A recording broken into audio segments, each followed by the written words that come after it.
Hello बच्चों, आज मैं आप लोगों को क्लास 8th की जो आपके पास मैथ्स की एनसीईआरटी की बुक है ना, उसमें हमने अपना चैप्टर नंबर 2 पाइथागोरस थ्योरम वाला चैप्टर स्टार्ट कर रखा था।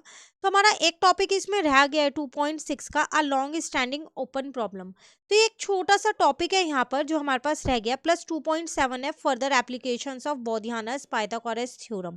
तो एक ये छोटी सी एप्लीकेशन है, ये रह गई है। तो जल्दी से आज की क्लास में इसको कंप्लीट कर लेते हैं हम। तो यहाँ पर ये 2.6 टॉपिक में पूरी एक आपको सिर्फ एक एक्सप्लेनेशन दे रखी है, तो इसको फटाफट से रीड कर लेते हैं हम। The study of Baudhayana's triples inspired the great French mathematician Fermat who lived during the 17th century to make a journal statement about the sum of power of positive integers। तो जो ये बोधियाना ट्रिपल्स की theory आई है ना, जो भी हम last class में इसके हमने फिगर इट आउट के क्वेश्चंस भी किए थे ना, इस पे बेस्ड जो हमने किए हैं। तो ये ग्रेट फ्रेंच मैथमेटिशियन है, उसने यहाँ निकाली थी, ठीक है, जो कि 17th सेंचुरी में रहता था। इसने एक जर्नल स्टेटमेंट दी थी, किसके बारे में?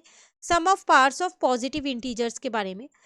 We have seen that there are infinite number of square numbers that can be written as a sum of two square number.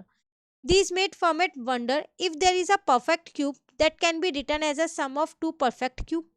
क्या ना, हमने देखा कि ऐसे बहुत सारे इनफाइनाइट नंबर होते हैं, स्क्वायर नंबर्स होते हैं, जिनको हम सम ऑफ टू स्क्वायर नंबर की फॉर्म में लिख सकते हैं। फिर फॉर्मेट ने ये सोचा क्या ऐसा परफेक्ट क्यूब के साथ भी हो सकता है कि हम उन्हें दो परफेक्ट क्यूब में लिख दें, सम ऑफ टू परफेक्ट क्यूब लिखें, तो थर्ड वन भी परफेक्ट क्यूब आए। A fourth power can be written as a sum of two fourth power and so on. In other words, he wondered if there is a solution to the equation. उसको मतलब एक वो ये सोचा था कि इस इक्वेशन का सॉल्यूशन हो सकता है, x raise to power n plus Y raise to power n is equal to Z raise to power n। जबकि एक्स वाई जेड तीनों एक नेचुरल नंबर है, और जो n है ना, वो क्या है यहाँ पर 2 से बड़ा है।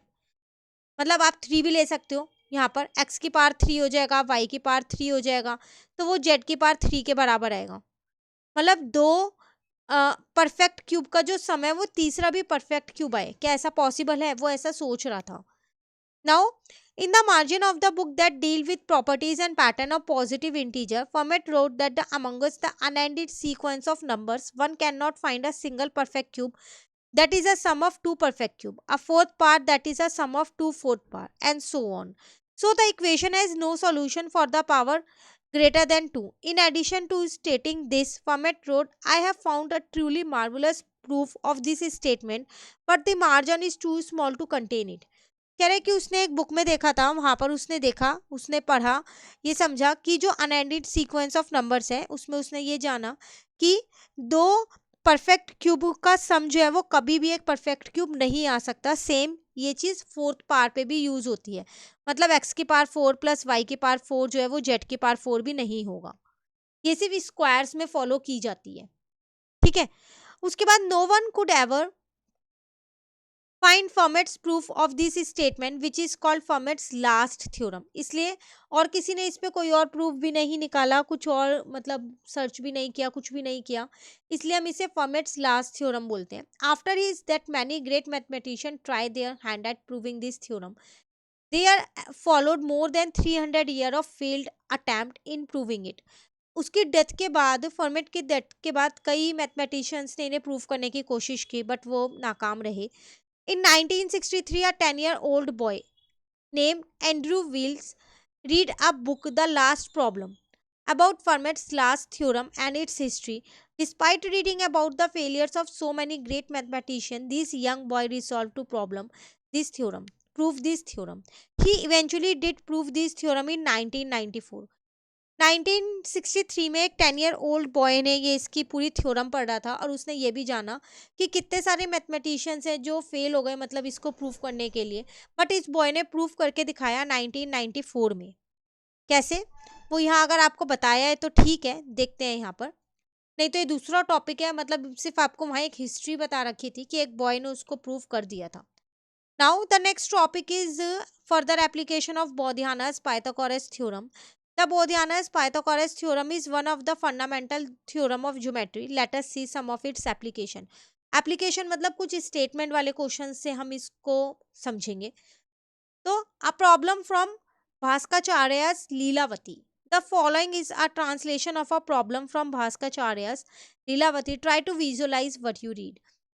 In a lake surrounded by chakra and krauncha birds there is a lotus flower peeping out of the water, ये रहा, with a tip of its stem 1 unit above the water, एक ये रहा, ठीक है, इसकी जो स्टेम है 1 यूनिट अबव है ये। On being swayed by a gentle breeze, the tip touches the water 3 unit away from its original position. कह रहा है कि जैसे हवा वगैरह आती है, जो टिप है ना उसकी, वो पानी से 3 यूनिट उसकी ओरिजिनल पोजीशन पे टच करती है। Quickly tell the depth of the lake, तो जो ये लेक की डेप्थ है यहाँ से लेके यहाँ तक की, ये आपको फाइंड करनी है। ऐसे पानी को टच करती है, तो ये आपको दे रखा है। At first glance, it seemed like there is a insufficient data to find the solution. हाँ, देख के ऐसे लग रहा है ना कि डेटा तो पूरा दिया ही नहीं है, तो हम सॉल्यूशन कैसे निकालें, बट सॉल्यूशन है। कैसे? Let X be the length of the stem inside the water, उन्होंने इसको एक्स मान लिया जिसको फाइंड करना है। This is required depth of the lake, lake की डेप्थ वही है। Since the stem of the lotus is sticking 1 unit above the water, पानी के 1 यूनिट ऊपर है वो, द टोटल लेंथ कितनी हो जाएगी, ये पूरी नीचे वाली x है और ऊपर वाली 1 है, तो x+1 हो गई, पूरी स्टेम की लेंथ है ये। Now we can make a assumption that the lotus stem is perpendicular to the surface of the water. हमने ये एक अजम्पशन ले ली कि ये परपेंडिकुलर है सरफेस ऑफ द वाटर पे, तो इसका मतलब फिर 90 डिग्री का एंगल बन जाएगा वहां पर, ठीक है।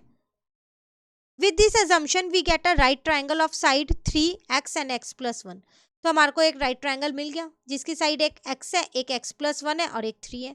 At this satisfy the Baudhayana's Pythagoras theorem, अब आप यहाँ पर वो थ्योरम लगा सकते हो ना, तो x+1 का whole square is equal to 3 का स्क्वायर प्लस x का स्क्वायर हो गया। क्लियर? तो x का स्क्वायर, तो x का स्क्वायर आएगा 3 का स्क्वायर 9, और यहाँ पर मैंने अपनी आइडेंटिटी लगा दी a+b के होल स्क्वायर की, जो होती है मेरे पास a square plus B square plus का 2ab, ठीक है ना। अब इस आइडेंटिटी से ये आ गया, तो एक्स स्क्वायर से एक्स स्क्वायर तो कट हो गया मेरे पास क्या बचा, ये 1 बचा, ये इसको इधर लेके आ गई और यहाँ 2x है, तो 8 इज इक्वल्स टू में 2x, यहाँ से x की वैल्यू 4 आ गई, तो इसका मतलब हमने x क्या माना था, डेप्थ ऑफ द लेक, तो वो 4 आ गई। तो ये एक एप्लीकेशन बेस्ड क्वेश्चन है, कई बार ऐसा क्वेश्चन छोटा मोटा या फिर वर्ड प्रॉब्लम आ जाती है, केस स्टडी में आ जाता है, तो आप एक बार इसको देख लीजिएगा, कहीं पर डाउट रहता है तो पूछ लीजिएगा।